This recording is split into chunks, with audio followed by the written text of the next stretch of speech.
Have you experienced the awesome power of the Panasonic Real 3DO system? Obviously. Presenting 3DO, the most advanced home gaming system in the universe. It's time to put away your toys. 3DO from Panasonic, Gold Star, and Creative Labs. A new low price and free games. Mind-blowing graphics of Panasonic Real 3DO. 3DO.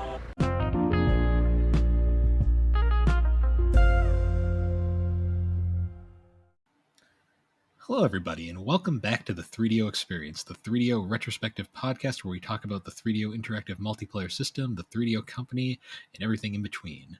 I am Bill, and this is my co-host Thrak. How you doing, Thrak? Hello, I am doing lovely. How are you? Another week, another wonderful summer week where downpours every day because New England is fun like that. Yeah.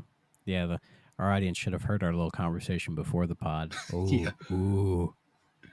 Yep, that got deep. But that is for another podcast. Oh, yeah. How you been, though? I'm doing okay. I just booted up Sekiro, and I've been playing through that. Like, I'm not a big FromSoft guy. Like, I tried Dark Souls quite a while ago, and to me, it was, like, too slow and clunky, and I never really got into the groove of it, which is kind of some of the issues I've had with it. And a lot of people I know who are into the From games would agree with me. And they're like, you should try, like, Dark Souls 3, Bloodborne, Elden Ring, all that stuff. But I know Sekiro is rather different, and I think that's why I grabbed it, because it's a lot more different. It's like if From tried to make a Ninja Gaiden game, or like a Tenchu. Well, they did make a Tenchu game, but it has sort of that influence on it. And so for somebody like me, who is normally bad at video games, I've been able to, get into the groove of Sekiro a little bit, and have had a little bit of success with it. And I'm enjoying it, even though it does have that difficulty and it does get frustrating here and there.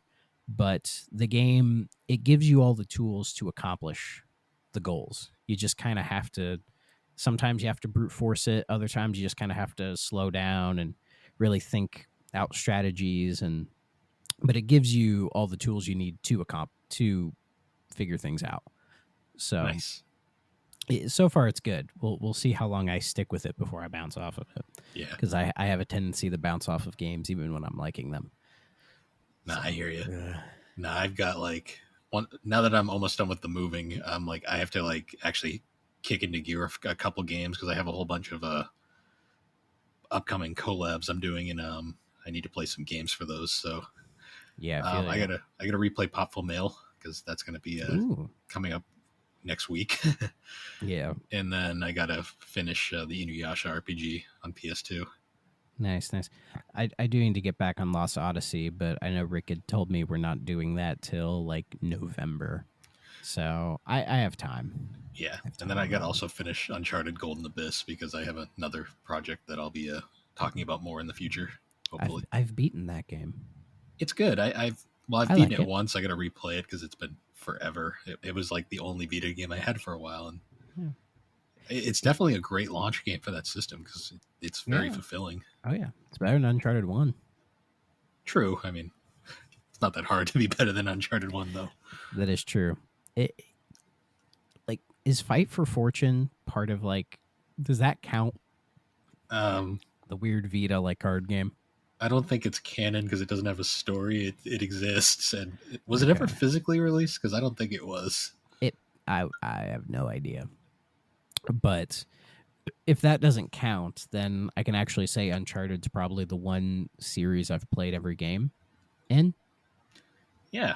Which is weird because, as most people know, I'm not really a PlayStation guy overall, but I've played and beaten every Uncharted game. They're really good games. Like, they're not... Yeah. I don't get, the hype. I mean, I will say Uncharted 2 does deserve a lot of the hype it gets because it is a really great game. Yeah. My favorite is 3. See, I like 4 the most. 4 is very good. 4 is probably the best ending you could have had for Nathan Drake.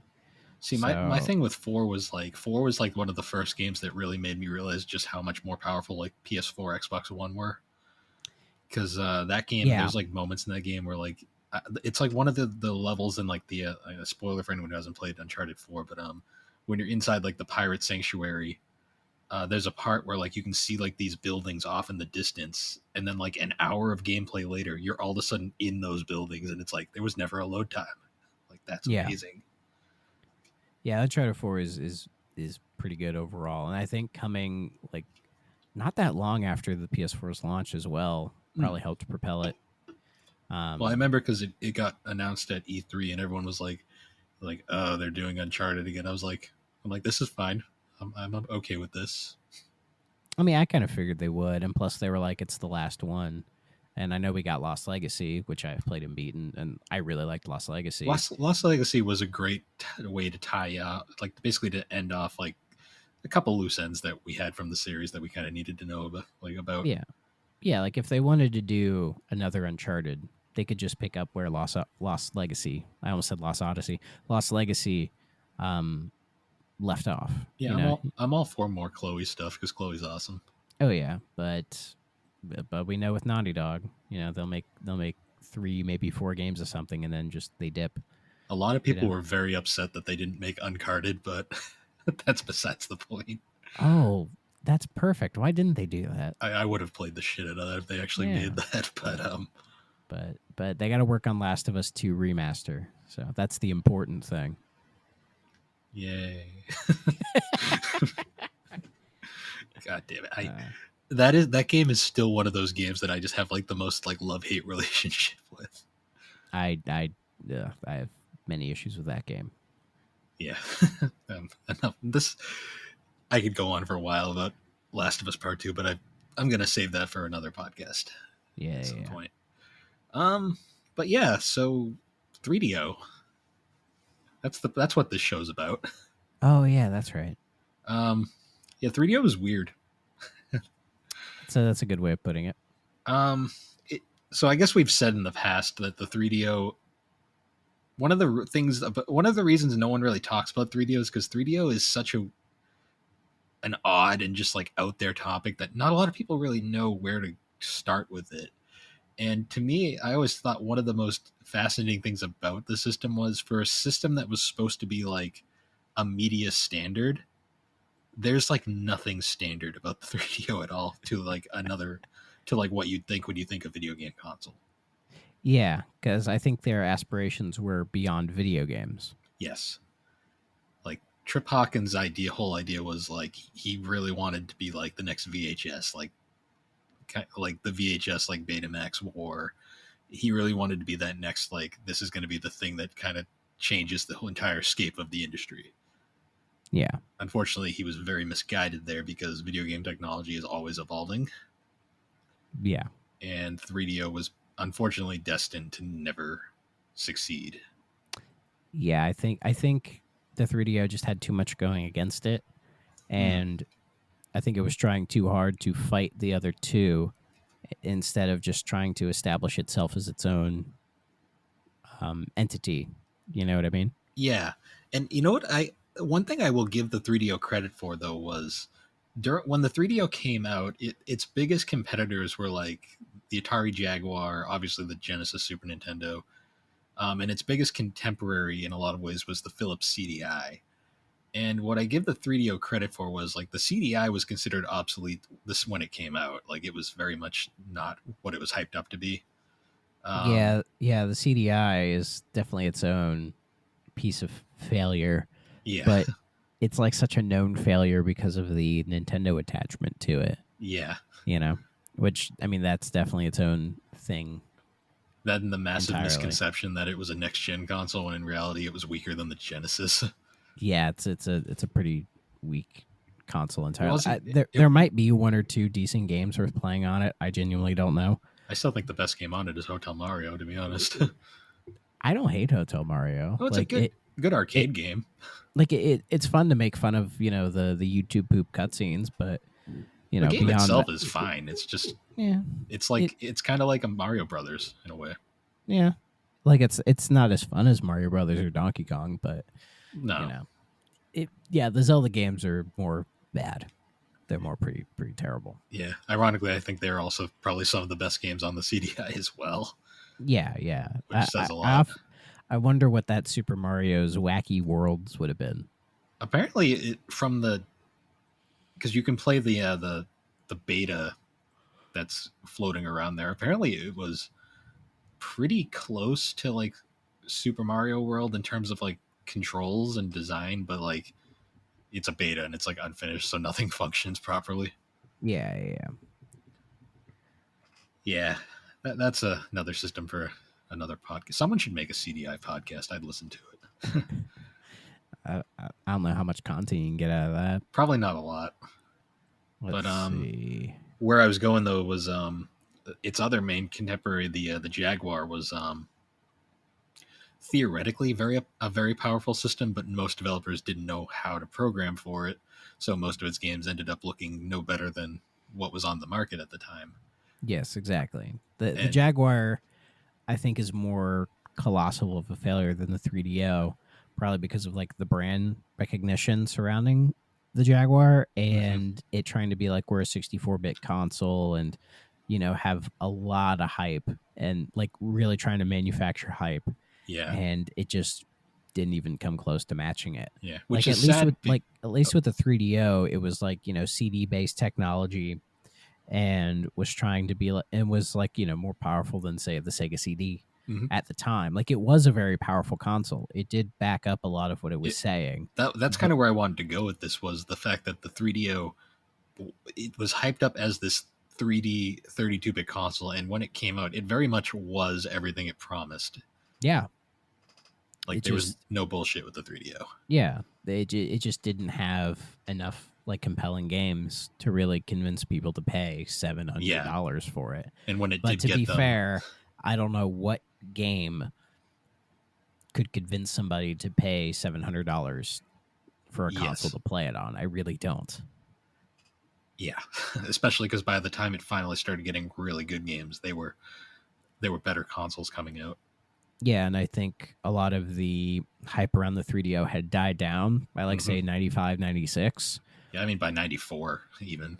Yeah, even by 94. So whereas like in 94, that's like the Super Nintendo and the Sega Genesis were coming out with some of the best games on their on both platforms at the time.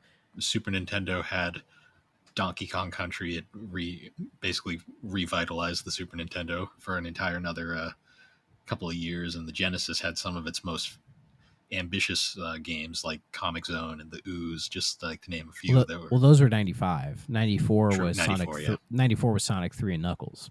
Yes, that's true. Which was the big one. Yeah, there was Donkey Kong Country, Super Metroid. The iconic Earthbound, Final Fantasy 6. Phantasy Star 4, although it didn't come out over here till 95, but it was a 94 game. Yeah, like both those consoles, even though it was late in their lives, were still coming out with fantastic games. And people were 3DO pushing the 3DO had some good games, but it just didn't have enough good games. And by the time also 94 was Shining Force 2. So shout out to all my Shining Force friends out there. So just a little tangent. Shining Force was literally Sega's Fire Emblem, only we got it over here and it was better in a lot of ways. Yes. Though I don't know if they were trying to copy Fire Emblem essentially. But from what I've read about the guy who created Shining Force, his entire goal was basically to take Fire Emblem, which he thought was terrible at the time, and make it good. He's not wrong. Yeah. I mean, other than like the stories, the games are very basic. Yeah. Well, and I think adding in sort of almost a Dragon Quest level of humor and an RPG like exploration. Yes, the town exploration, everything. It's handled really, really, really, really, really well. Yeah, but I really wish we'd get another traditional Shining Force. But yeah, I mean, I could go 2 hours on how much I love Shining Force, but that's not what we're here for. No, that'll be for like when we take a break at some point in the future and just do like side episodes that have nothing to do with 3DO. Oh, we could easily do that. Yeah, but anyways, going in this roundabout way, what I was trying to say was like the 3DO. Ironically, was very much no bullshit when it came out, but at the same time, everything about the 3DO is just weird. Like nothing about it screams video games. Like yeah, but when I say that though, not everything odd about it was bad. Like to me, like I think one of the coolest things about the 3DO was how its hookups worked, because it didn't have proprietary AV cables. Like you could literally buy any off the shelf cable and it would just work, because they were all just like regular standardized ports on the back, which I think was part of the whole system's like open kind of nature. Yeah, it even had an S video output, which I like. Yep, it And had RF. and if the S video cable that I bought for it actually worked, I could have told you if it's like any better or not. But I've heard it is. Was it just a shit cable? yeah, I think it's a bad cable, because I think if you look in the Discord, I think I sent you a picture of what it looked like. It just looked weird. Like it must. It wouldn't work. Like I plugged the thing in, and it either just wouldn't work or it'd give me that weird thing where I think it's just like a bad cable. And I asked them for a refund, and they're like, "Oh, test it out on a couple other things, then let us know." I'm like, "What? Like, I bought it for this. Yeah. Like, do I have to dig out a Sega Genesis?" But even then, I know the Sega Genesis has S video, but I don't It has think it's S video, but it's not. It doesn't work. It's not. I don't think it's the 4-pin. I think it's the 9-pin. So I have nothing else to test it with. Unfortunately. Yeah, well, the Model 1s have S video. Yes, they do. Yep, yes. That's true. Yeah. So, I mean, I can see if it fits, I'll try it, but, dust off my Sega Genesis. But, see, it would have been nice to have let you guys know if, the S video on that's any good or not. Because I think with the S video cable, the 3DO outputs at 480i, whereas the normal AV cables are, I think, 240p. So 240, it's like 240p natively, but it upscales to 480p when you plug it into the TV, because that's just how TVs work, I guess. Yeah, I think so. Like, I'm sure it would look better on like a CRT, but I don't have one, and I'm not going to dig through a dumpster to find one. So when I play 3DO, I run my 3DO through an upscaler into HDMI, and it looks fine enough. RetroTink? I have a specific one. I'll have to look up what the brand is, because I had issues with a lot of the standard ones. Well, because I know a lot of people praise the RetroTinks for being really good upscalers, but they're very expensive.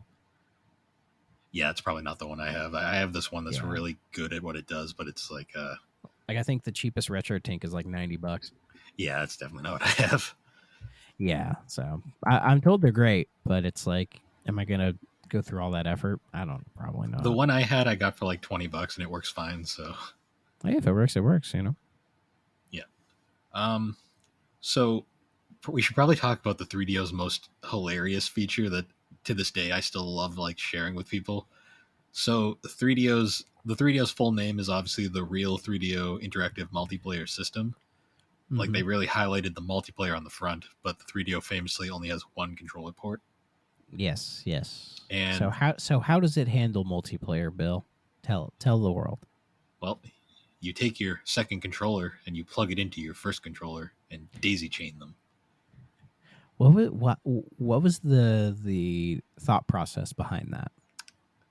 I've never found a real answer. I assume it had to do with like the standardization, like so that every system would have the same layout, and I guess that just kind of worked. But like, wouldn't it have been easier to just put in 2 controller ports? Because as far as I know, that's like at that time that was standard. Every console had at least 2 ports. Yeah, I think it wasn't until N64, like was it N64 and then Dreamcast were like the only 2 to have 4 out the box. Well, original Xbox does too. Technically, the Atari 5200 had 4 controller ports, the original model. But that thing didn't work. Yeah, was there a 4-player game for it? I have no idea. Yeah, and then I think that original 5200 was notorious for like malfunctioning because that was the one that had the weird switch box, the switch box and switch box controllers that just broke like after a day. Yeah, because then they re-released the 5200 with your traditional 2 separate wires. Yes. But then that's when they took out the 2 controller ports. Probably because they realized that, like, how many games are using 4 players on the 5200? Probably not that many. No. Yeah, but the first console that really mattered was the N64. Yeah, let's say. Interestingly enough, another system that had only 1 controller port out of the box was the TurboGrafx 16. and you had to buy this multi-tap Oh, yeah. thing to play multiplayer. Yeah, I've actually never seen a TurboGrafx 16 in person. If we ever meet in person, I'll show you. I can bring mine out. Okay. Yes, it's smaller than you'd think. Yeah, show me your TurboGrafx. That's not code. Yeah, but you know what my theory on why they did the whole daisy chaining thing? I think it was so that you wouldn't have to buy a multi-tap, because theoretically then, like, the way it's designed, like, you'd just buy another controller and you'd always be able to infinitely, like, attach them, because I guess supposedly the 3DO can go up to 6. Yes, which is insane to me, because the power is going from the console to that controller and then continuing down the line. And somehow it's able to power 6 controllers, which I find incredibly fascinating. Yeah, that is pretty wacky. Like, it's borderline impressive, but also if you think about it, it would make like multiplayer games really rough, because imagine if, say, your player 2 of like players like of like 4 players or whatever, and like player 3 is like kicking your ass, you could just unplug your controller. Yeah. And everybody would lose it's lose like it. Player 1 is salty about something, so he unplugs player 2 and then proceeds to screw over players 3, 4, and 5. Exactly. Like, you could do that. There's just something funny about that, like, inherently, like, because basically the thing that inspired the 3DO experience was me and on my other podcast, Gaming Collecting, me and my sister Alex did a whole episode on 3DO, and like we had played multiplayer for a bit. And Alex was fascinated by the whole like the daisy chaining thing, because she was like, "Wait, I'm plugged into you," and I'm like, "Yeah, it's how it works." And it was just a bizarre idea. Yeah, it's I don't know the thought process behind it still, because as far as I know, no other console has ever done that. Nope. And 3D, it's one of the things that 3DO will always be famous for. That, and like the fact that the controller cables are absurdly long. They are, but I like long controller cables. Yeah, well, it is nice because you can literally, I don't like, view it as a bad thing. You can be so freaking far away from the console and it's like still like have plenty of room. Yeah, because my controller down here is, it's like, I maybe I should measure it out, but like it literally goes from like one wall of my room to like the other wall, like the entire, like almost the entire length, which is really, really cool. One other thing that's really nice too about the 3DO's controller design is you can mix and match the controllers. Like you can use, so I have 2 3DO controllers. I have a Panasonic and I have a Gold Star one, and the Gold Star one is significantly different than the Panasonic. And you can mix and match them, like they'll work perfectly fine. There's no compatibility issues. Could you, in theory, use an Atari or Sega Genesis controller? Because I believe it's the same 9-pin connector. So it's the same connector, but it doesn't fit the same way. Like the 3DO one is like slightly different shaped. I'm sure you could probably jam it in there, but I doubt it would work. Gotcha. Because one thing I do like about the 3DO controller is that it has all of the like CD functionalities like baked onto the controller. So it's like if you push P, that's your play pause, X is your stop. I find it weird it's called X is your select button. Yeah, and P, because I'm assuming P stands for pause. But and then the D-pad has like your fast forward, skip tracks on there, which I think is nice. Yeah, the controller gets a lot of hate. It gives it a little bit of character. Yeah, the controller gets a lot of hate. I don't think it's really that bad, other than it doesn't have enough buttons to play a fighting game properly.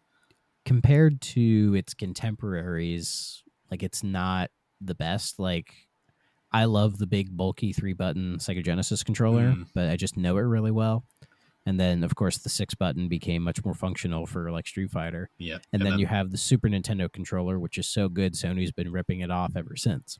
Well, yeah. So it's almost like the PlayStation came from the Super Nintendo or something. But yeah, like you had like 2 really solid controllers that worked for the time.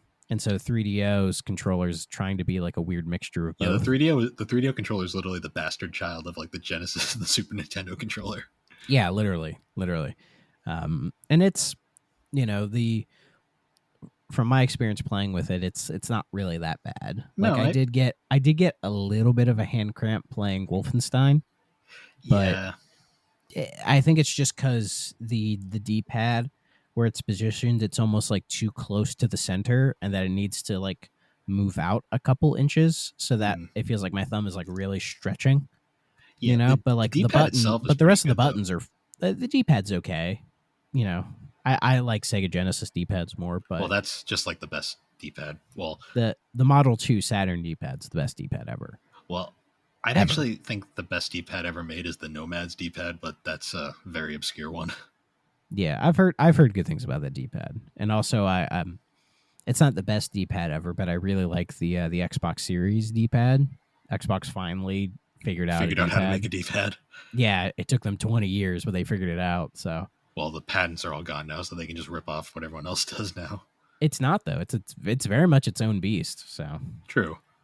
yeah, I mean it's in some ways I like it more than the Switch Pro controller D-pad, which feels like how did Nintendo drop the ball on a good D-pad? Yeah. See, my whole problem with a little another tangent here, but my whole problem with the Xbox and Sony and Xbox and Nintendo setup is this must just be a mental thing, or it's because I'm used to it. But to me, like the D-pad has to be up top. Like I can't adjust for some reason with the D-pad, but I can adjust with the analog sticks being down below. I don't know if it's just a mental thing or not. But Well, you don't like the offset sticks? I'm fine with the offset sticks. I don't like the offset D-pad. Like I don't like when the D-pad's down low and like offset from the buttons. Like I prefer the D-pad being up high, like it is on the PlayStation controller. Oh, so like when you're doing like a 2D game, like having your thumb down here and the buttons up here. Yeah, that doesn't bug me that much, but I could see it. I think it's just because I'm a Sony guy and I've always had it that way. Like my brain is just able to adjust to the analog stick being low. That's fair. That's fair. I mean, I grew up with the GameCube, and a lot of games didn't use the D-pad for movement at all, so I was just used to using the stick. That D-pad was useless. If it was bigger, it'd be good. There are actually third-party versions that make the D-pad bigger, and it's actually such a better controller. But it's like a third-party controller, and those aren't really good. Yeah, unfortunately. Very, very rarely. Like there's... Funnily enough, one of my favorite third-party controllers of all time is one for the PS2. It's that wireless Logitech one. Is that the one with the fan in it? No, I think that was for the 360. Maybe there's a bunch of those actually. I think. Hold on, because what it does is that it gives PlayStation an actual D-pad, and it kind of beefs up the controller. So I found it a lot more comfortable to use. It's the Logitech PlayStation 2 cordless action controller.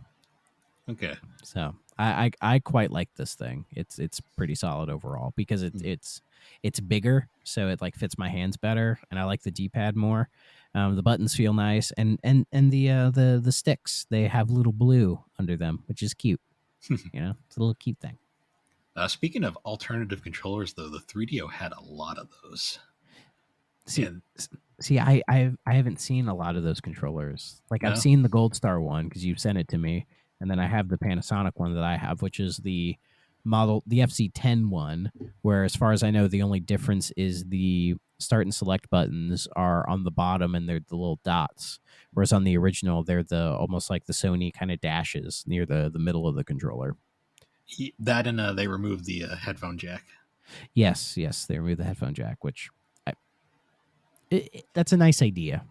It was a good idea at the time. The problem was, though, like, unlike with like a modern console, which mutes the TV if you plug your headphones into the controller, the 3DO did not. So if you'd have your headphones in, but the TV would still be blasting, so you'd have to like mute the TV. Yeah, so it's almost pointless. Yeah, it was an interesting idea. I guess theoretically, if you had like company over and they didn't want to hear what you were playing, you could just mute the TV and have it play out of the controller, but most people didn't do that. Yeah, because, I mean, if you bought a 3DO back in the 90s, were you having company over? Probably not. Yeah, very lonely game of Twisted, the game show, Well, I know there's that one Capcom fight pad that they made. The weirdest looking controller I think I've ever seen, but apparently it's supposedly really comfortable. I'm told it's not bad for what it is. Yeah, I've tried to get my hands on one, but it's hard to come by. Well, because a lot of people say that the 3DO controller is impossible to play fighting games on. They actually, because To play as the biggest one was Super Street Fighter 2 Turbo, which is in a lot Yeah. of ways the best console port of that game before the Arcade Perfect ports came out. Yeah. It was really good at the time. It still holds up. Like I still enjoy playing it. The thing is, like, you just have to kind of adjust because the way that they get around the whole missing one button is they turn P into your sixth button. So you just kind of have to trick your brain into remembering you got to hit the start button to do your kicks or whatever, or punches, whichever one it is. Well, I think can you change it in the menu? Possibly. It's been a while since I've messed around with that one. I usually just kind of adapted to it. Because I'd probably just like change it to block or something. Because I don't ever really block in fighting games. Yeah. It's something like that. I know it's something that I guess hardcore purists like to complain about, but in reality, it's not really that big of a deal. Yeah, some people get a little weird about it when it comes to fighting games. Like, Well, they have more of a complaint if they're like trying to play Street Fighter 2 Champion Edition on the Sega Genesis, and they only had the 3 buttons, like, and start switches between punches and kicks. You know, like, well, it's like the Smash Brothers community and their obsession with the GameCube controller. it's the only logical controller for Smash ever. What are you talking about? The bongo drums. That's how you play Smash. No, with the N64 controller. Yeah. Oh God. I can hear Alex cringing in the background somewhere. She hates that thing so much. Oh, she hates the N64 controller? My sister Alex hates the N64. Like, in general? Yeah, we did an episode we did an episode on the N64, and that is the most visibly angry I've ever seen her get at a video game console. What's her complaint with it? She hates the controller. She didn't find the games enjoyable. What games did she play on that thing? So unfortunately, like, a lot of the games, like, we had only limited time, so we didn't have a lot of time to play a lot of the great games for it. And like, she doesn't like fighting games, so Smash Brothers did nothing for her. Well, she doesn't like Smash Brothers, I should say. Yeah, fair enough. And unfortunately, most of the really compelling N64 games are single player, so we really didn't get enough time to like play any of those, and we didn't have enough time to do a Mario Party board. Yeah. The only N64 games I still enjoy playing to this day are all the Aki wrestling ones. Outside of that, I'm just like, all the first party stuff on there, like the GameCube version is better of all of them. And there's some neat third party stuff on there. Like, a lot of the rare stuff's really good, but Rocket Robot on Wheels is like my definitive N64 game. Yeah. Like, to me, it's like WCW NWO Revenge. Like, that's my jam. Paper Mario. Paper Mario is great, but again, the GameCube sequel's better. True, but I mean, at least RPGs they're a little different, you know. Yeah. But yeah, that's we're eventually going to revisit N64 on the show, and it's going to either go really well or really bad. So we'll see. I mean, I could join you and give Alex an ally, but a bit more of an educated ally. You could join, and then Slade could join, because Slade is also a hater. Yeah. Because then we also have the Defense Force, which is Dave from Remember 64, and yeah. Because I don't know if you noticed, but I implied in there that Sunshine is better than 64. I stand by that. I stand by that. I don't disagree, because I think Odyssey is the best Mario 3D game, and yeah. It's just some people give me shit when I say I think Sunshine is a better game than Mario 64. Sunshine's a great game when you don't 100% it. It's very difficult to 100%. It's very difficult, and it's pointless. If you get all the non-blue coin shines, you're good. Just avoid the blue coins. Just get enough to beat the game, and you're fine. Yeah, sure. It's a great experience. Like, otherwise, it's just like, you get nothing for 100%ing it except a postcard, and it's lame. Yeah, basically. But how many consoles have an adventure racing game where you play as a slug beetle, a beetle adventure racing? That was the best game we played during the entire experience. That's a good game. That's a genuinely good game. It is. And when you stand by that. When you crash, the cars explode. It's amazing. Yeah, great game. All right. Anyways, 3DO though. Little sneak peek at the eventual N64 revisited, but Yeah, so we were talking controllers. Another fun thing about the 3DO that's weird is, so you don't have this problem with your FC10, but the FC1 does not have a menu or a memory manager. Yeah, yeah. Which to me that seemed like a afterthought, They didn't really or think just about it at the time because I don't an think an oversight's the word I'm thinking of. I don't think they thought people were gonna have to we're gonna fill their memory cards that quickly. Yeah, it was very much a new thing at the time, like system memory and everything for console gaming. You know, because Yeah, the idea of as the far as I memory know, card it's like hadn't really been a thing yet. yeah, well, and for the Super Nintendo, Sega Genesis, if you saved, they just put a battery in the cartridge and you were good to go. You didn't think about it. Like I don't think they were using flash memory for saving yet. Like not to what, like Game Boy Advance. The closest thing I can think of for well, flash memory definitely was Game Boy Advance. The closest thing I can think of to like a memory card back then was like the Sega CD had like that RAM cartridge that you could plug in. Oh yeah, wasn't that unofficial? No, that's an official one. It's basically just a backup so that you can have more space. Okay, yeah, I never had that. I found it. I did have a Sega CD back in the day. I have it just because apparently you needed to play a Shining Force CD all the way through. Oh, okay, interesting. Because it has too much data, I guess. I mean, it's a big game. It's like it's a remake of 2 Game Gear games with extra content. Yeah, so it's a lot, and it's absurdly expensive now. Just emulate it, like most just well, I own a copy, so I'm good. Of course you do, you madman. I started collecting at a time when games weren't that expensive, and now I look at now and I go, if I started now, I'd hate it. Yeah, I mean, you could pay off your house probably with your game collection. I could. It's a little scary thinking about it, but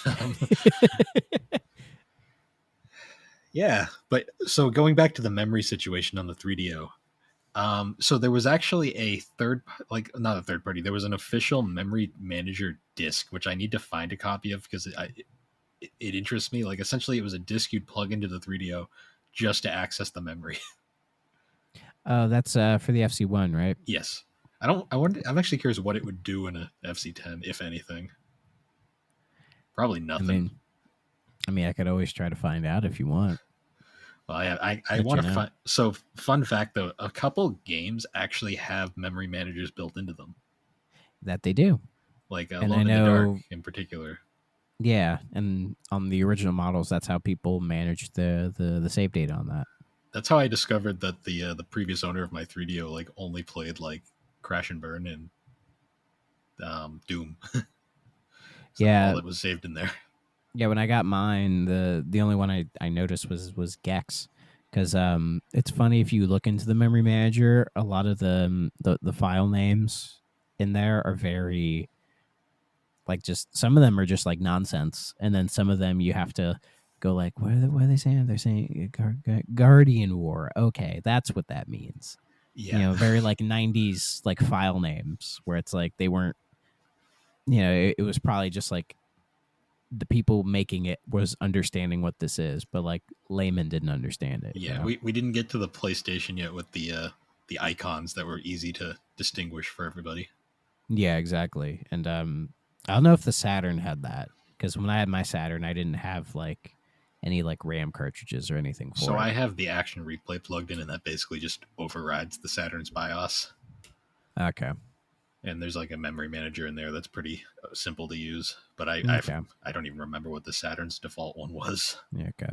Because I think the Dreamcast had that stuff. The Dreamcast has a very you could access the VMU on it. Yep, the Dreamcast had a very nice, very PlayStation inspired system. Oh yeah, very cute. Yeah, 3DO on the other hand, not so much. No, 3DO is very much in that time where they were still trying to figure out like graphic user interfaces. You know, like Windows wasn't even a thing yet when this came out. So yeah, we're still on DOS, and like I'll give 3DO credit that it like. I mean, you had Apple. Like Apple had their like it was like the Macintosh was a thing at this point. You also had Amiga and their setup. Yeah, and those had like decent user interfaces, but really it was Windows 95 that kind of set the tone for everything.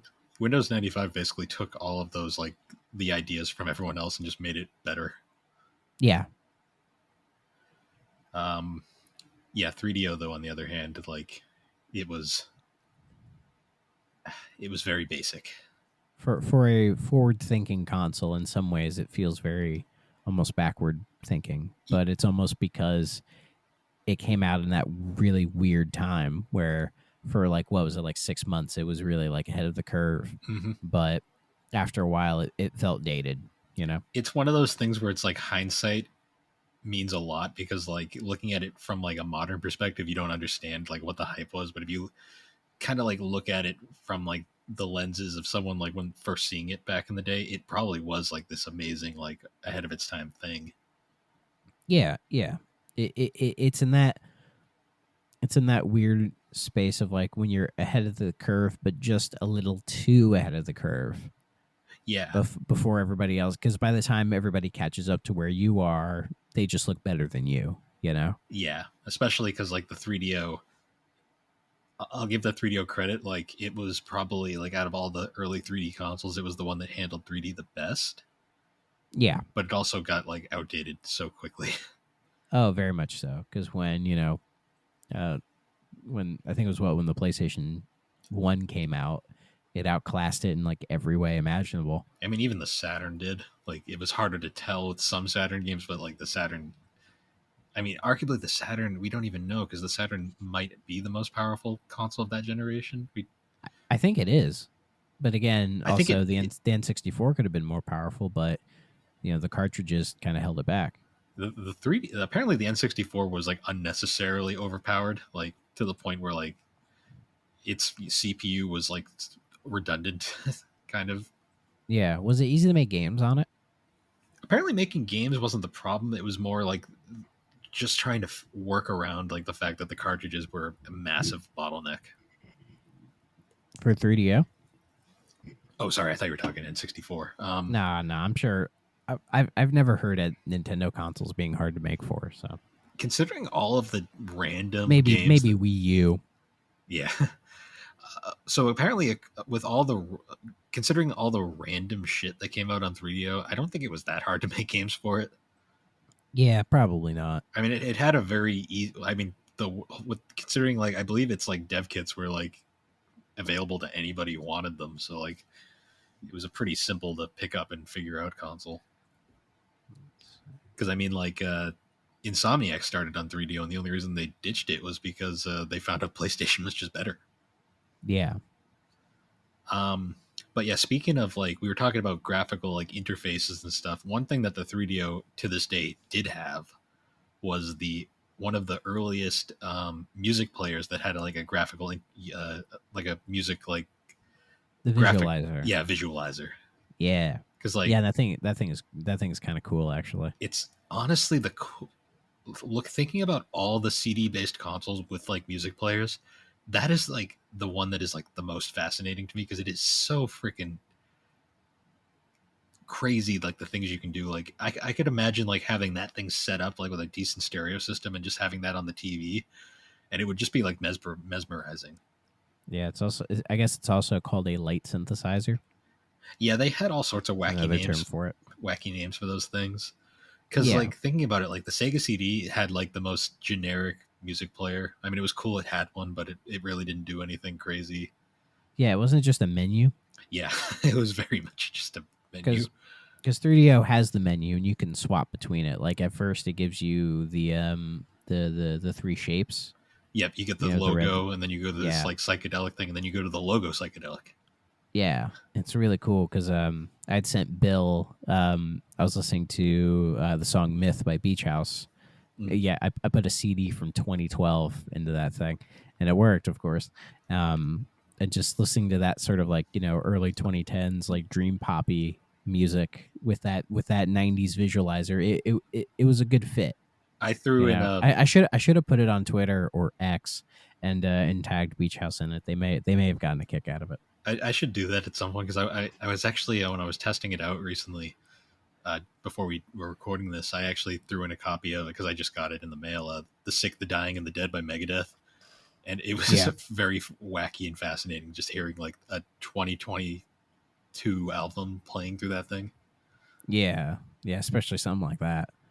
But it's just funny to me how like it still works like in like CDs are the way CDs are, like they just work on things like that are like older than they are.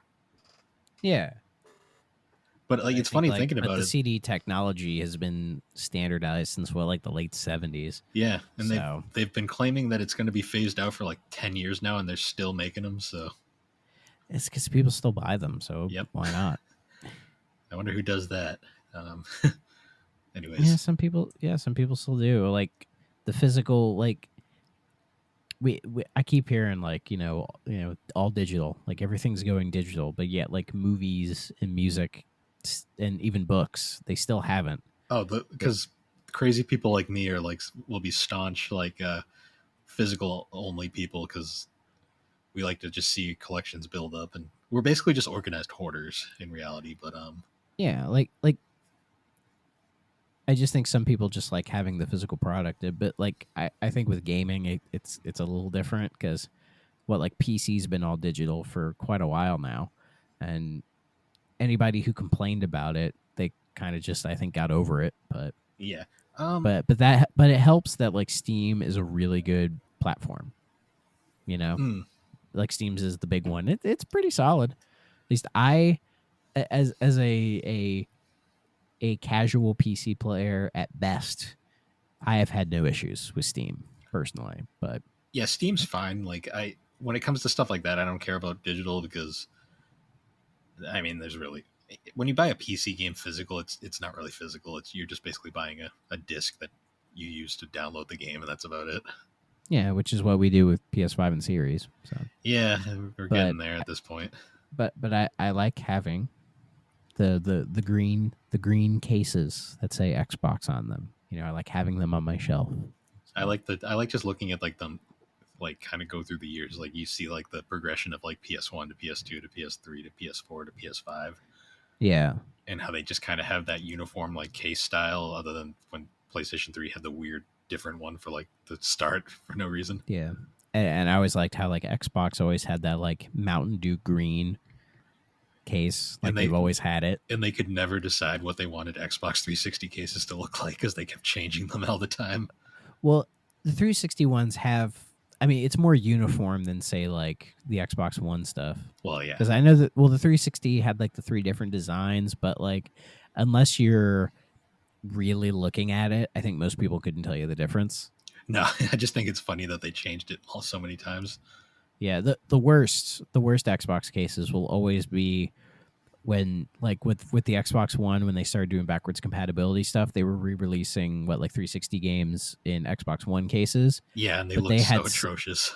Well, but they had some that were like in 360 size cases with the Xbox One like logo printing on it. Yeah.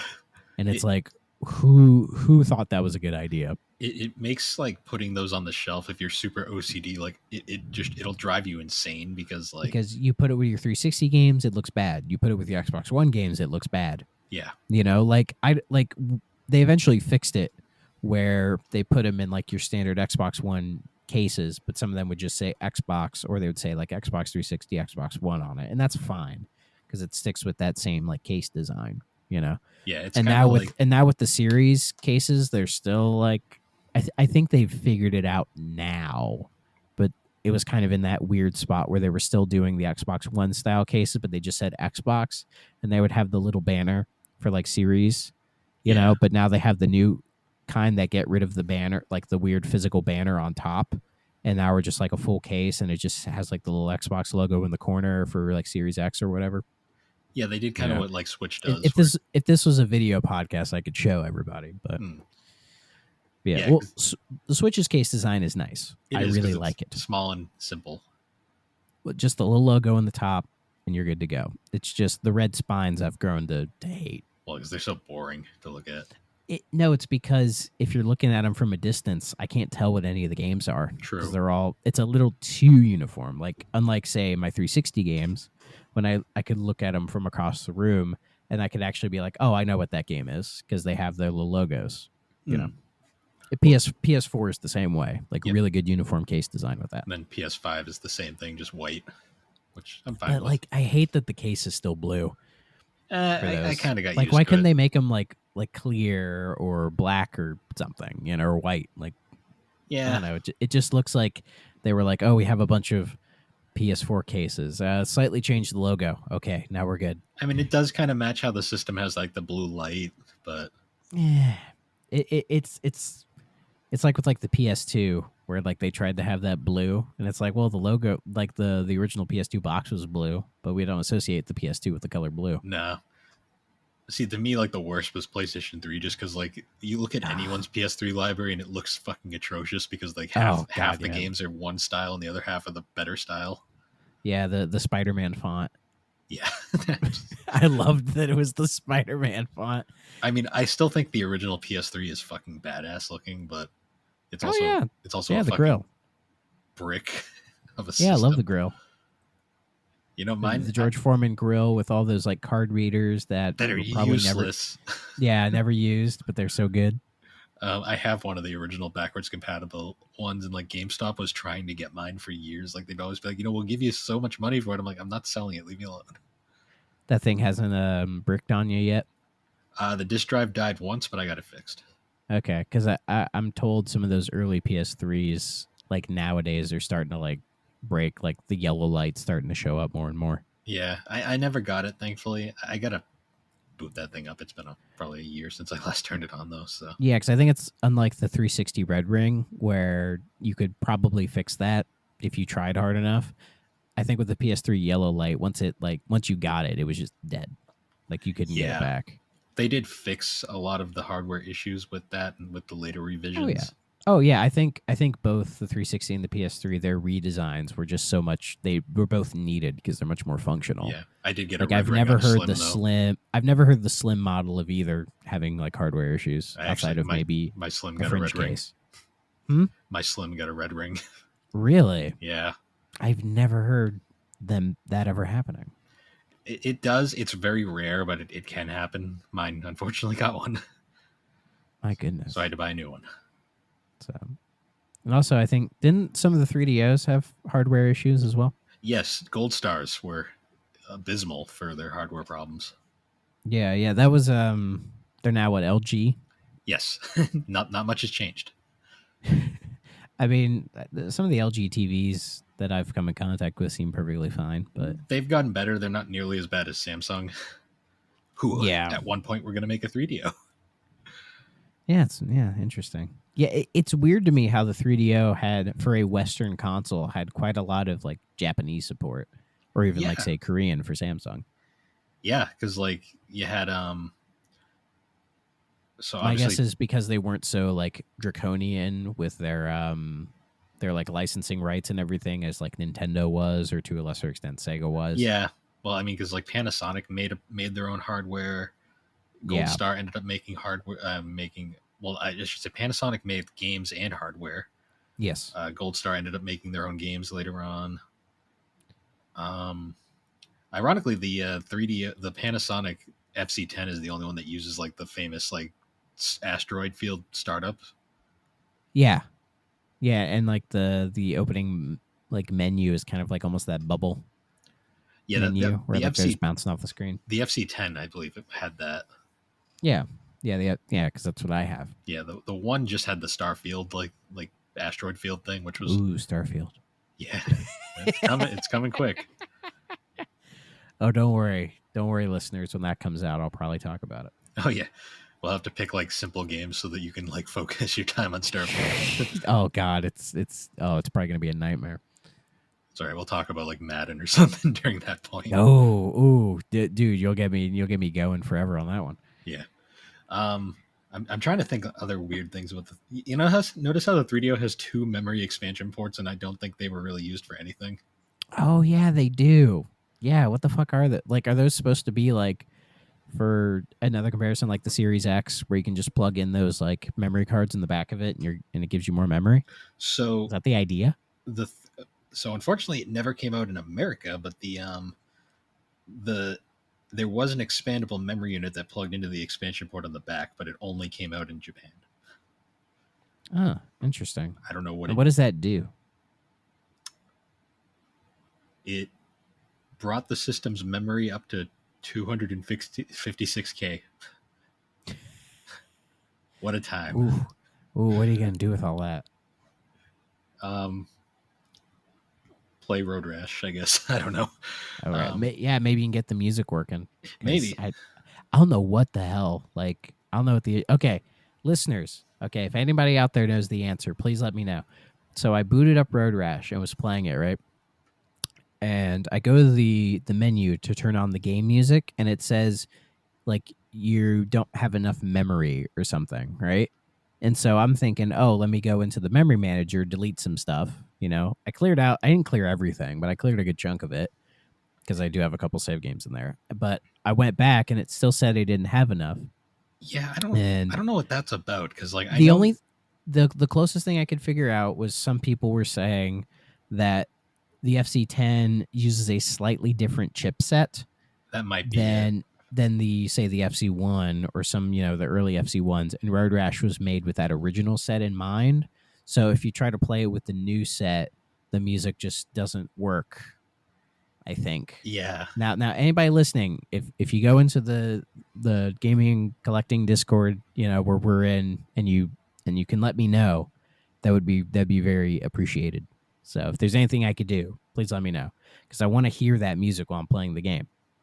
I'm gonna boot up my my copy of Road Rash later and take a look at that because I'm curious if my version, my FC1, actually has that issue too. Yeah, because it's the thing with the 3DO. A lot of the weird quirks that it has, that if you try to figure out an answer, go online, you don't get a real concrete answer. Because unfortunately with 3DO, a lot of people had different consoles because like there's actually a list that has been compiled of like Gold Stars infamously had compatibility issues like nothing else. Like a lot of games didn't work properly on the Gold Stars for whatever reason. Yeah. Trying to have a standard, and yet some games don't work across different consoles. Yeah, which is weird because it was just the Gold Star. Like the Sanyo didn't have any problems. Maybe just the Gold Star wasn't well made. No, well, supposedly those things were garbage, but were those meant to be for like the Asian market, or were those meant to be like worldwide? They were worldwide because like I think they're really common up in Canada, believe it or not. I don't know. Okay. I don't know why. Like because like the Sanyo, I believe, was supposed to be the more like Japanese centric one. It was, but for some reason Panasonics were also very common in Japan. Yeah, like if you try to buy a 3DO now, you'll most likely, if you go like on eBay, you'll find Japanese FC10s for sale. Those are like the easiest ones to find. I mean, it's region free regardless, so it doesn't really matter which one you buy. But true. The Sanyo is still a cool looking version, though. I love that thing. Yeah, it looks cool, but I don't really see those. At least those are harder to come by. The hardest to find is the Creative Labs blaster. That was the the PC card. Yeah, like what was their thinking with that? I don't know. I think it was more just creative saw it and was like, oh, this could be cool, and just made it. Because I mean, basically you could just buy a 3DO license, and I don't think the company really cared because they were getting paid regardless. So yeah, I mean, I'm sure. So the card was you'd put it in your PC, and it would be able to like run 3DO games off of your PC. Basically, correct? So there's a great YouTuber named Lazy Game Reviews. He did a whole video explaining how the thing works. Okay, I assume he has one. He borrowed one from somebody for the video. Gotcha. And during the video, he pulls out some of the games that the person sent. He has a fucking complete copy of Lucian's Quest there, and I'm just like, mm-hmm. Of course he does. Like, of course he does. It's not even his. It's just something that was given to him for the video. Yeah, I was just like, okay. It's those early. It was those early YouTube days, you know, where like I think people would just see someone like him and be like, "Oh, I have all these random games I don't care for. Let me send it to him." Maybe he had to send it back, I guess. So because he's probably like, "What? It didn't work?" Or no. It was just a borrow. Like he wasn't keeping it. He did it just for the video. Gotcha. But the way basically what the blaster was it was actually just a capture card. And it would basically, the way it would work is you would just run it in like DOS or something, and it basically was a capture card that would just pick up the 3DO signal and play it on the. It was weird how it worked. It was an So odd. so it wasn't like you could pop a 3DO disc into like your PC, and with that card installed in it, it would run. So basically, the 3DO's hardware was on the card, and the way the card worked is it worked like a capture card. The thing that was annoying is that you needed a creative drive for it to work. So you had to have a creative CD drive, and you would plug the game into the drive, and it would go into the card, and then the card would like display it on the screen in like a capture window kind of thing. And I know basically the way it worked was you could actually like green screen it at times, and you could legit play like solitaire over Road Rash. So it was playing the games natively. Yeah, it was basically just like you stuck a 3DO inside your PC, and it was using it was basically just playing them on like a window. Okay, so you could pop a disc into your disc tray and it would work. Yeah, it had to be a specific disc tray, but it would. Oh, you couldn't just be the standard disc drive that came into it. Had to be like a separate detachable one. No, but you could plug it into like it could be. It was a regular. So the way it worked was it was a regular PC CD tray, but you needed a creative like styled like disk drive for it to work because creative made the thing, so of course they want you to use their disk drive. That sounds really confusing and stupid. Yeah, it was the 90s when they just made the weirdest shit. These things are ultra rare too. Like I've never seen one online like go at all. Yeah, I mean, from what I know, like PC gaming was very much the Wild West back in those days. Yeah, that's like something that like you get if you're just like a PC like enthusiast who like has an odd fascination for 3DO as well. Yeah, because apparently, unless you're like Lazy Game Reviews, I don't think most people give a shit. Yeah, I think he just did it because it was like someone offered to send it to him for a video, and he was like, "Sure."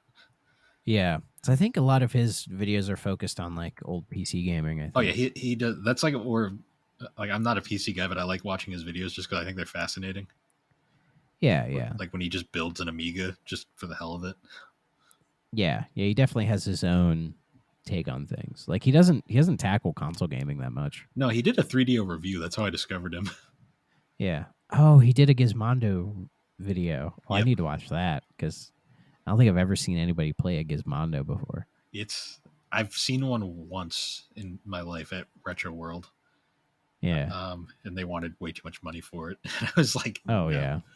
Yeah. Because how many of those ever? So that thing actually got officially released? Oh yeah, they're out there. Like, okay. There's only like a handful of games for it, but if any. But you can like pirate, so it's super. Who buys the games? You just buy the console and then you put it all in an SD card. It says fewer than 25,000 yep. copies were sold. Units were sold. And the head of the company that made it was involved with the Swedish mafia. Oh yeah, that's a great story. He wrecked a Ferrari, and if he didn't wreck the Ferrari, he probably would have been fine. Yeah, nobody would have known. He wrecked the Ferrari and then pretended he like got lost or something. It was like the weirdest fucking story ever. I know, it's so great. I always say like the Gizmondo is great because it's the one thing where you can like, it's the one handheld where you can associate the Swedish mafia, a wrecked Ferrari, and sticky balls. That was its best seller. And EA. Yeah. Why are there EA games on here? EA likes money.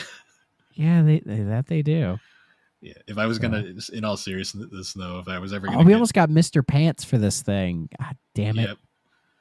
We could have got a Rare game on this, so we could have connected the Gizmondo to Nintendo. Apparently, there was a Metal Gear Solid game in development at 1.2. We almost got Conflict Vietnam. Hell yeah! Fucking Future Tactics: The Uprising, which is a good game. Carmageddon almost came out. Battle Stations Midway. If you ever played that game. Yeah, if I'm going to get an obscure handheld, though, like that, I'd rather get like an N-Gage or something, because the N-Gage actually legitimately has good games.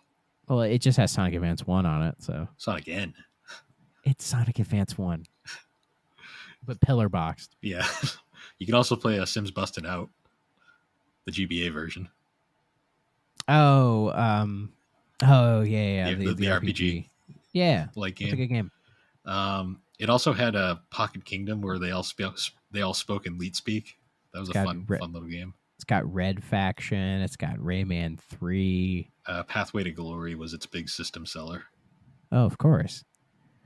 There was a Tomb Raider on there. There was, I think, Yes, like there was. the first Call of Duty. X-Men Legends 2. Yeah. What the hell? Why are there all these? Why does the N-Gage have all these games for it? Because the N-Gage was legitimately a pretty cool idea. Just no one wanted to talk with a taco on their head. So The taco phone, yeah. which is funny because all the memes like are just for the And it doesn't have a backlit screen. The original didn't. It's a fucking phone. The guys. QD Come did. on. The Yeah, there were the two versions of it. Yeah. The QD was literally everything about it was just better. Like you didn't have to take the battery out to change games. Like you didn't have to, I've you heard didn't have about to that. taco talk anymore. You could just it was actually competent in every way. Oh yeah, the smaller one. Yeah. Yeah, that's It what I almost want. gives me. It almost gives me an Atari Jaguar vibe. Yeah. So somebody's selling both versions of the N-Gage. Though they have a charger for it, but they're just saying untested. You can get both of them for like right now it's at $80, but my guess is it won't stay at $80. Yeah, if I ever get one of those, it's going to be at a convention where I can see it before I buy it. Yeah, for sure. Because I don't know if those. Who knows if those things even still work? You know, it's really funny. Like when you talk like 3DO and obscure shit like that, you always kind of like segue into just like other obscure consoles because they all kind of hang out in their own little sphere. Yeah, because when you look at the world of video gaming beyond the big four basically it's such a weird fascinating world to look at. Well, it's funny because like when you think of all these failed consoles from this era, the 3DO was surprisingly successful. Oh yeah, like it sold 2 million. That's not bad. I mean, it's not good, but it's not bad. I mean, it's better than a lot of other consoles we remember. Like the Jaguar, I think, is more remembered, but that thing didn't sell nearly that much. The Jaguar is a fascinating one because I feel like that thing had so much potential and it was just completely wasted. Yeah, but I think a lot of these failed consoles, they had potential. Yeah, it's just it never really worked out. The Jaguar I find interesting just because it was like the final, the last console officially made in the U.S., like actually manufactured here. I thought that was really cool. What, the 3DO? No, the Jaguar. Oh, okay, really? They were made down in Tennessee, I think. Okay. Oh, because I think by that point, what was it, like NAFTA, where a lot of manufacturing went overseas? Yeah, a lot of it did. The Jaguar was like the last real machine that was made over here, which is cool because it I guess it's just because we're from here and I kind of find that interesting. Yeah. I mean, because like most, like even it's funny because like even like a lot of like Japanese consoles were all made in Japan up until like around like the sixth generation where they all started being made in China. Yeah.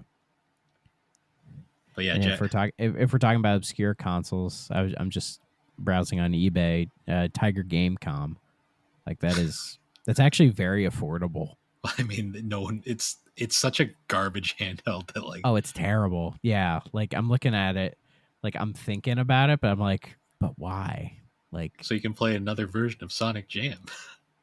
The worst version of Sonic Jam ever. Yeah, like that's probably the worst Sonic game ever, bar none. Yeah, it probably. You can also play that version of Resident Evil 2.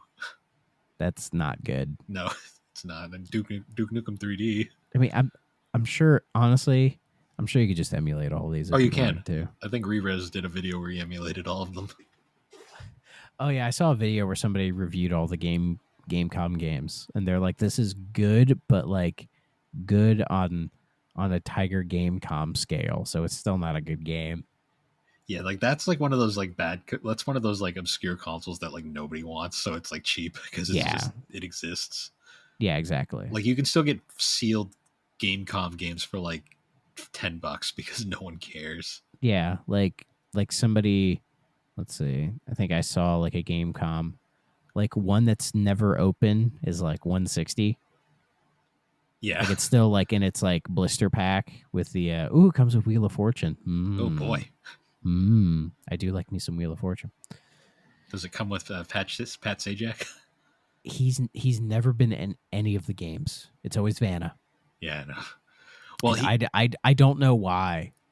you get that really weird, like, the Super Nintendo one had that weird, like, 16-bit thing that was, like, supposed to be him, but it wasn't. It was weird. Yeah, like I've tried to look it up, but like I can never get an answer why he's never in the games. Probably And apart, licensing. but they always get Vanna. Vanna shows up almost every time. Like she hosts and everything. She probably, like, signed off and he didn't. I don't know. I don't know. Maybe Vanna needs the money more. Maybe. I'm pretty sure Pat But, was just doing it because he liked doing it by that point. Yeah. Well, Pat Sajak's retiring. I think at the end of next year. I think. Yeah. So what I need to do is I need to get on Wheel of Fortune, and then when I talk to Pat, be like, "Hey, why aren't you in any of these Wheel of Fortune video games?" Yeah. Either that, or I could probably add him on Twitter, and I have a weird feeling he would respond to me. It's possible. I don't think it's out of the realm of, or sorry, X. Let's Oh, yeah. ugh. The freaking cockroach of the internet is Twitter, and it dies every week, but it's never gonna die. Fuck him. Yep. But we were talking obscure systems. Do you remember the Pippin? The Apple Pippin. Whenever people ask nowadays, why doesn't Apple make a video game console? That's why. That's why they don't. Well, and also like they're doing so well with Apple Arcade. Why would they bother making a console? Steve Jobs hated video game stuff like that. Like when he came back, the first thing he did was kill the Pippin. Though I do think if Apple were to make like an Apple Arcade box, I don't know if they do or not, but like just like a little like box you could put under your TV that's just like an Apple Arcade device with a controller, I'm sure it would do okay. It might. It's hard to say though, because like I'd buy it just to play Fantasian. Yeah. That one RPG made by Sakaguchi, because I've heard it's really good. Yeah. But I don't have any device I could play it on. Yeah, because it's only and on. I'm not gonna buy an iPad to play it. So yeah, I actually have one. Maybe I should do that at some point. I've heard it's a really good game. So, well, I mean, Mistwalker's games are all really good. So, oh yeah, I've been playing Lost Odyssey off and on. That game is fantastic. Lost Odyssey, aka the real Final Fantasy 12 or 13, whichever. 13. One. Don't diss 12. Yeah, that's fair. 12 gets too much hate. What's so funny is the other day on one of the podcasts I listened to, they one of the guys had just finished 16, and he says it's probably his favorite Final Fantasy since 10, right?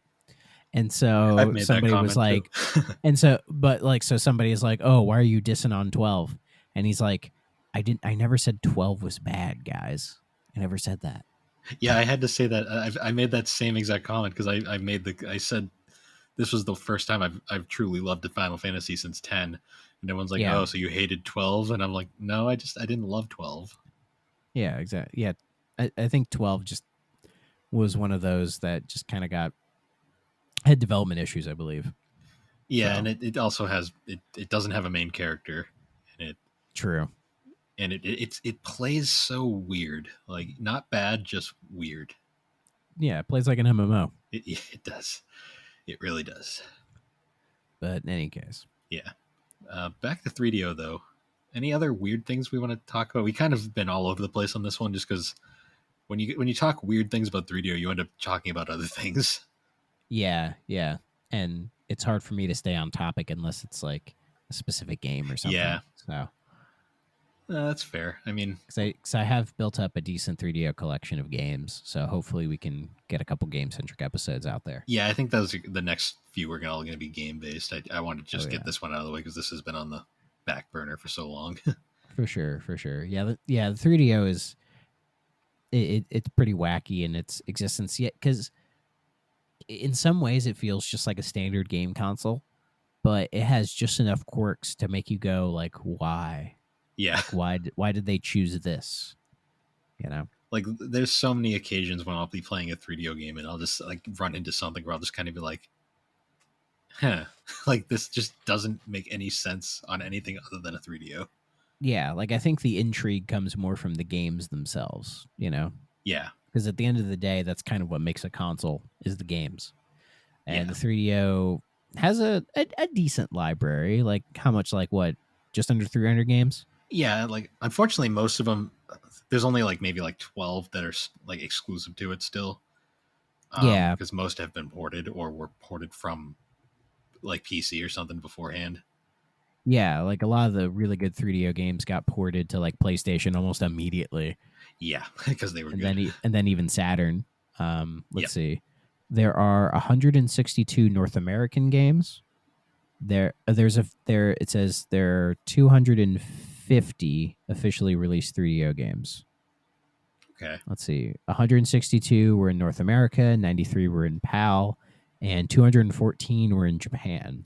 They got more Japanese games. I have one. There's a Yu Yu Hakusho fighting game. Oh yeah, like that Alfred Hitchcock's Presents thing. Yeah. That was Japan only for some reason. There's a Sailor Moon fighting game too that was Japan only. Yeah, a lot of stuff. It gives me almost like Saturn vibes. There was also a lot of there was also a lot of porn games over in Japan. Oh yeah, there was. Hey, we got some of those. It's true, but the Japanese ones were even weirder. Well, Japanese and porn is just not a good combination. Okay. Xbox 360.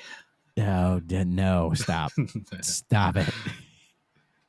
It's funny how the system that fails in Japan always gets the porn games. At least the 360 is a good console, though. Well, that was why they put them on 360 because it was powerful, but like it wasn't like popular enough that people would care. So yeah, but yeah, Xbox not being popular in Japan, that's its own. Yeah, I think I read an article about it where basically Xbox made a really bad first impression. Yes. And like Japan's just never gotten over it. Yeah, pretty much. That and like, I mean, we have it in America too. Like they care about their stuff, so they'd rather play their own creations. Yeah, to a degree, but again, not to date this video, but very recently there was that Final Fantasy 14 event that Phil Spencer showed up with, and basically the new Square CEO, I didn't even know they had a new CEO, basically said, "Oh, we're going to put a bunch of Square games on Xbox. Don't worry." So yeah. Though it'll be interesting to see if like some of the bigger ones like 7 Remake or 16 come sooner than we expect or at all. I'm pretty sure like there's going to be. I mean, 16 is going to come to Xbox eventually. That's just probably in like a year. Though with this new Square guy, it might be in 6 months. We might see it before the end of the year. Yeah, it's kind of like which would be cool. It's kind of like the whole Activision thing. It's like those games are all still going to go to PlayStation. Like, not all of them, but some of them. A lot of them are like the ones that like everybody made a big stink about.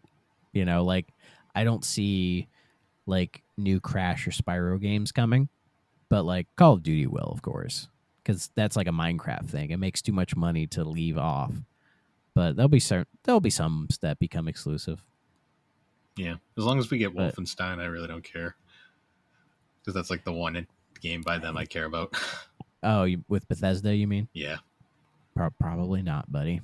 I hate to break your heart on that, but I think Bethesda is all Xbox now. Yeah, I'll just play it on PC then. Yeah, there you go. Because there's no reason to own an Xbox, so you can just play it on PC. Well, unless you really want a console. But. Yeah, like I don't like spending that money on a PC. Yeah, that's ridiculous. Yeah, maybe I'll buy a Series X when the price goes down. Or get a Series S. Just get a Series S. Yeah, that's not physical. All right. Well, okay. Then when you get a Series X, you can add me, and then we'll do some online stuff. Okay. Yeah. We'll do some like online. If Gex comes to Xbox, we could do something for it. Well, Gex is coming to everything, I think. Yeah, as it should. Actually, when we should do Gex when the anniversary comes along, when that releases. Yeah. Well, I don't even know when that trilogy's coming out because they didn't give a date. Yeah, they just said it's coming. Which, knowing limited run games, it'll be at least a year before they give us like a release date. God, that game's gonna little sneak peek for when we eventually talk about Gex, but that game is gonna be so dated. Like people are gonna be so confused. Like there's some lines in Gex that I just think they're very out of context. They sound horrible, but like in context, it's kind of like, yeah, that was a time. It's even worse. Like my favorite is like when Gex is like, yeah, I'm here for the real world interview. Like, what kid is gonna get that one? Or like people our age barely get that. Like that was dated when it came out. I know another. Well, Real World was what? Real World was what, 91? Yeah, when that first came out. That was, but in like 95, it was still a big deal, right? True. Yeah.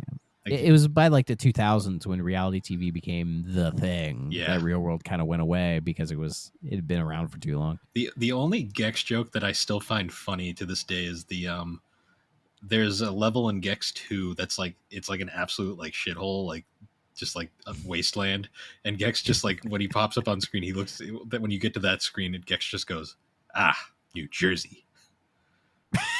Which I still chuckle every time I hear that. I'm like, okay, that's a good one. Wow. They had one funny. That's good. See, when you were saying like it's an actual shithole, I thought you were saying like a Great Mighty Poo situation. No, it's just like a dump, like destruction, like wasteland. Yeah. God damn it. just because like when I play the first Gex, all those jokes just make me cringe because none of them are funny. I think he says the Scooby-Doo one like multiple times. Let's get back to the mystery van, Yeah. and it's like, ugh, like, and it hurts me that some kids these days don't even know what that is. Mm-hmm. And they still do Scooby-Doo stuff. I'm just like, Well, yeah, because we can also talk about later on like the how Gex has different voices depending on the region. Oh yeah, he does. Yeah, because they changed it for Europe. Like he has like that British voice in 2, and then so does Square still own Gex then? No, it's owned by See, Embracer. why I say that is when they announced the trilogy at the limited run games thing, it had Square Enix's like name was there. Huh. Yeah. Maybe they kept so I'm like Gex for some reason.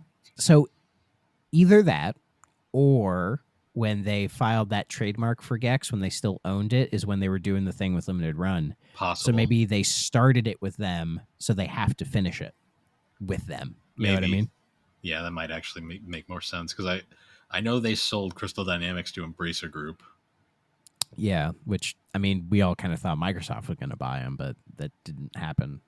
No, maybe because wasn't it when Embracer Group bought them? It was still during the whole Activision thing. Well, yeah, it was because Microsoft is going to have to chill for a little bit and just like let I think if they buy like some smaller stuff, like say after the Activision stuff, because I think Embracer Group's probably going to sell Crystal Dynamics and Eidos because they're having some issues right now. Yeah. Like if Microsoft just scoop up those two for like pennies on the dollar, like nobody's going to care. Because Crystal Dynamics and Eidos Montreal are already helping them out with what, like Perfect Dark and Fable. So yeah, I mean, I'm sure you someone might as well just bring them in. I'm sure someone will care. Unfortunately, I think Microsoft needs who the fuck's gonna care? I mean, someone's gonna like. People have complained about everything nowadays. I know because I saw some guy when they did the whole like Final Fantasy 14 coming to Xbox thing, which I saw, and I think that's a good thing. Like one of those PlayStation centric guys, like.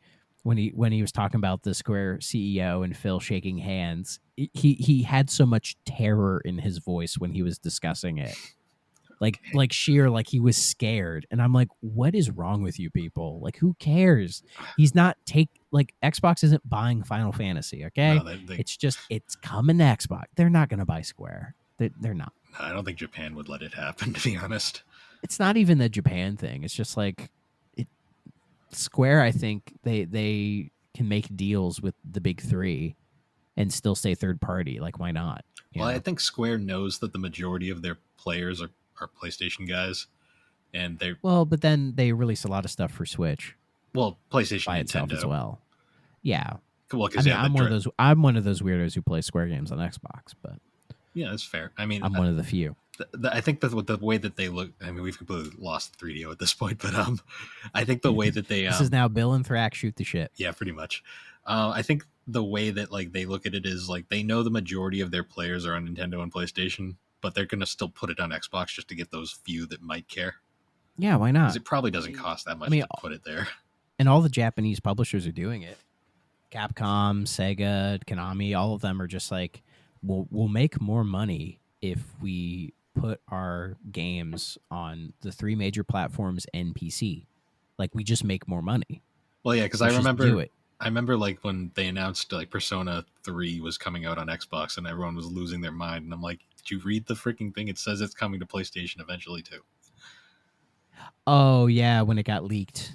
Because it was part of the showcase. Yeah, because if you dug deep enough, you could find like tweets that clearly stated it was coming to everything eventually. Well, yeah, because when that was just a leak, and of course it's like I didn't think it was going to get stuck on Xbox because no, that would be dumb because the majority of the players don't own Xboxes, that would have been bold. I think that would have been bold if it was like if Atlas was like, sure, you can have the Persona 3 remake for like a year on Xbox. That would have been bold. But honestly, I think the majority. But it was an Xbox showcase thing. Yeah. They wouldn't say during that it's coming to PlayStation as well. Like that happens after the fact. Yeah, it's one of, like they do that for. It's weird to me that's not coming to Switch. I still don't. Yeah, understand I don't why understand that either. Because Switch can run Persona 5, yeah. so it could run this no problem. But maybe it's later. Maybe they're still working on the port. They might. Yeah, that honestly might be it. Because it might just take longer to get it working than. Yeah, because I thought it was going to be, at the Direct, they'll be like, here's the Switch version, because they did that with the 3, 4, and 5 ports. Yeah. They did those separately in their own Direct, so I don't know. Yeah, I mean, I'm pretty sure the majority of Persona fans nowadays have Nintendo just because it's on Nintendo now.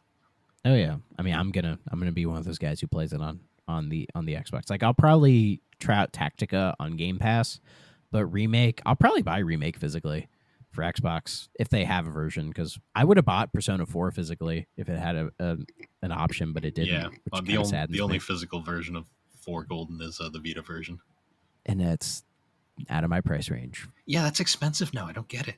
Whatever. Oh, gee, an RPG that's expensive. I can't figure it out either. Well, Vita stuff just shot up to like absurdly for no reason. Yeah, I paid when I got my Vita. The game I got with it was Sly 4, and I think that was like $60. But I like Sly, so I bit the bullet on that. I forgot Sly was on the Vita, to be honest. Yeah, it's Sly 4. They ported it over. That was one of those 3 crossplay games that they made. Yep. Well, cross-buy, I should say. I don't think the trilogy came to Vita. It did. Yeah, it did. Oh, it did? Yeah, I don't know if the port was iffy. I know the port for Jack and Daxter's port is unplayable. I know that. Well, let me see if I can find this trilogy. Hold on. Sly Cooper trilogy Vita. Let's see. There's a PAL version. Oh yeah, there it is. Yeah, I know I'd seen it because I believe Sanzaru did it, because Sanzaru also did the God of War port as well. Because I see this price and I go, it's not terrible. It's not a bad price, but I'm like, do I bite the bullet for Sly? Would I do it? I'd read the reviews before. I probably would. I'd read the reviews first, just because if it's anything like the Jack and Daxter Vita ports, it might not be worth it. Let's see. Because the Jack and Daxter ports for Vita, you can play Jack 1 fine. Jack 2 and 3 are unplayable though. Really? Yeah, they just are. It's so slowed down. The frame rate's terrible, and they just don't work.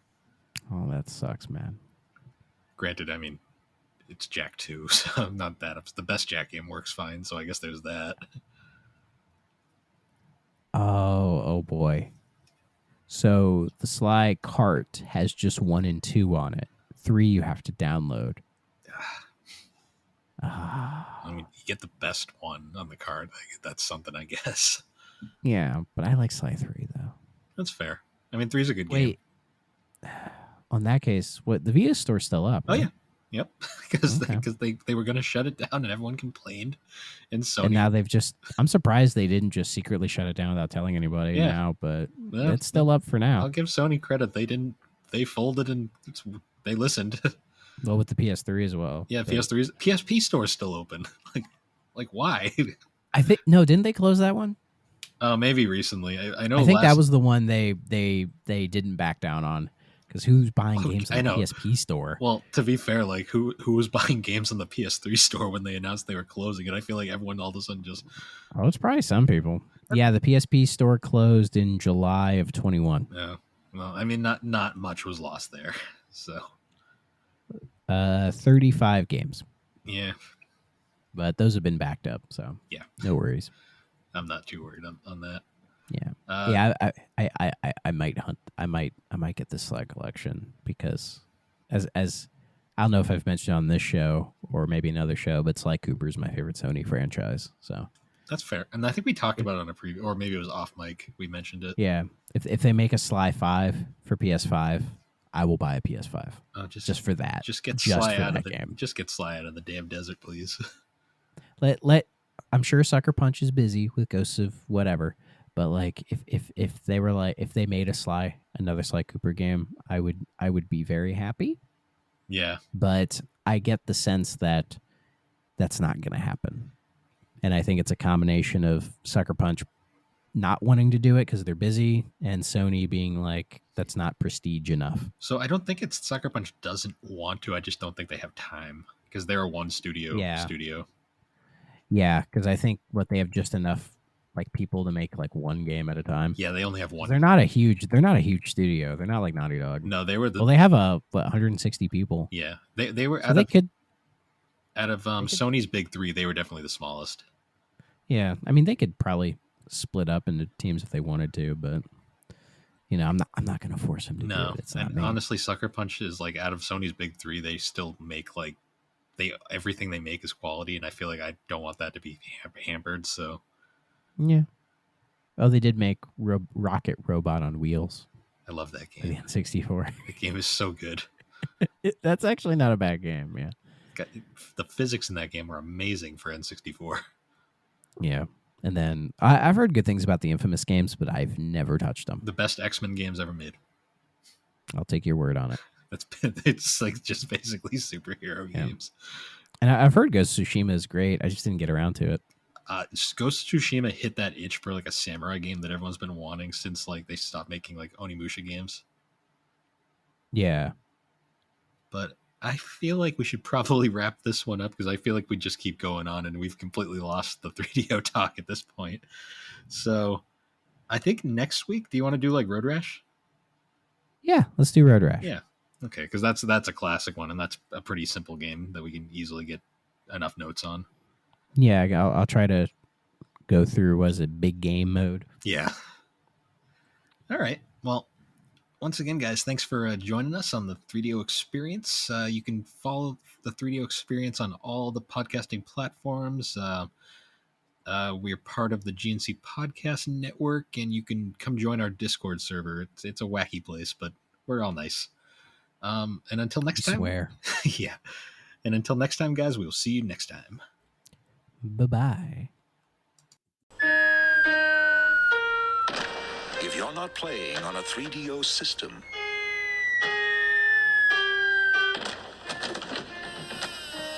what are you playing with?